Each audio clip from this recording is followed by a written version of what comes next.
No primeiro semestre de 2026, um grupo pequeno de ações concentrou boa parte dos maiores retornos em dividendo da Bolsa Brasileira. Empresas de setores completamente diferentes, petróleo, energia, seguro, holding, apareceram nessa lista. E não é coincidência, dá para tirar um padrão de por que elas pagaram tanto. Hoje eu não vou te falar compra essa ação, porque eu não faço esse tipo de recomendação aqui. Vou te mostrar o que essas empresas têm em comum, e o que isso ensina sobre como identificar uma boa pagadora de dividendo, em ação, não só em FI. Deixa a bola rolar. Antes de qualquer nome, um contexto importante, até agora nesse canal, eu falei principalmente de FI. Mas dividendo não é exclusividade de fundo imobiliário, ações também pagam, e em alguns casos pagam muito mais, porque empresas de capital aberto distribuem parte do lucro aos acionistas, e esse percentual varia conforme o setor, o momento da empresa e a política de dividendos de cada uma. No primeiro semestre de 2026, nomes como Petrobras, Copel, Caixa Seguridade e Itaúsa apareceram entre as maiores pagadoras, com destaque para uma companhia do setor de petróleo e gás, que liderou o retorno em dividendo do semestre com um yield acima de 12% no período. Eu tô citando esses nomes porque eles já são de conhecimento público e amplamente noticiados em veículos de mercado, não é indicação de compra, é o material de estudo do dia de hoje. O que esses setores têm em comum? Primeiro, setores de commodity e energia, como o petróleo, costumam ter margem de lucro alta em períodos de preço favorável, e parte desse lucro tende a ser distribuída, já que a empresa não precisa reinvestir tudo para crescer indefinidamente, o negócio já é maduro. Segundo, bancos, seguradoras e holdings financeiras, como no caso de seguro e holding que citei, costumam ter operação estável, previsível, com geração de caixa recorrente, o que permite política de dividendo consistente ano após ano, diferente de uma empresa de crescimento, que tende a reinvestir quase tudo que lucra para expandir, sobrando pouco ou nada para distribuir. Isso me leva ao primeiro ponto de análise, que vale tanto para a ação quanto para a FI, empresa madura, com operação estabilizada, tende a pagar mais dividendo que empresa em fase de crescimento acelerado.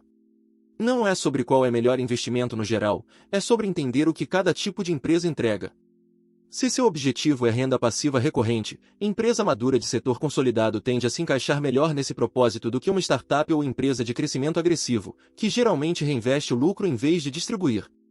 Segundo ponto, setor de commodity, como o petróleo, tem um detalhe que precisa de atenção: o lucro dessas empresas costuma ser cíclico, ligado ao preço internacional da commodity. Um ano de preço alto gera lucro recorde e dividendo generoso, um ano de preço em baixa pode derrubar o lucro e, junto, o dividendo. Então um yield de 12% observado num semestre específico não é uma taxa garantida para o ano seguinte, é o retrato daquele momento do ciclo.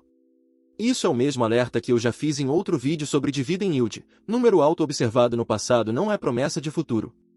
Terceiro ponto, que se aplica a holdings como a que apareceu na lista, uma holding geralmente não opera negócio próprio, ela detém participação em outras empresas e repassa a parte dos dividendos que recebe delas.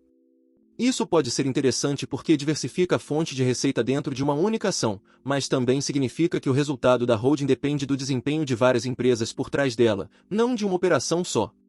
Vale entender a composição antes de olhar só o yield anunciado. Quarto ponto, e esse vale tanto para a ação quanto para a FI, dividendo de ação, diferente do FI, geralmente é tributado na distribuição, dependendo da estrutura e do momento, a Lei 15.270 de 2025, que eu já expliquei em outro vídeo aqui, criou novas camadas de tributação para quem recebe valores altos de uma mesma fonte. Então, ao comparar retorno em dividendo de ação com retorno de FI, é importante considerar o efeito do imposto na conta final, não só o yield bruto anunciado. Resumindo, as maiores pagadoras de dividendo do semestre vieram de setores maduros, petróleo, energia, seguro, holding, com operação estável e lucro recorrente. Isso ensina que dividendo bom tende a vir de negócio consolidado, não de empresa em fase de crescimento agressivo. Mas eu não tô te dizendo para comprar nenhuma dessas ações, nenhuma delas é recomendação, e retorno passado não garante retorno futuro, principalmente em setor cíclico como o petróleo. Comenta aqui embaixo, você já investe em ações pagadoras de dividendo, ou fica só em FI? Quero ver a divisão da galera. Se quiser aprender a analisar tanto ação quanto FI com mais profundidade, o curso FI do Zero tá linkado na descrição. Se inscreve, ativa o sininho, e deixa a bola rolar.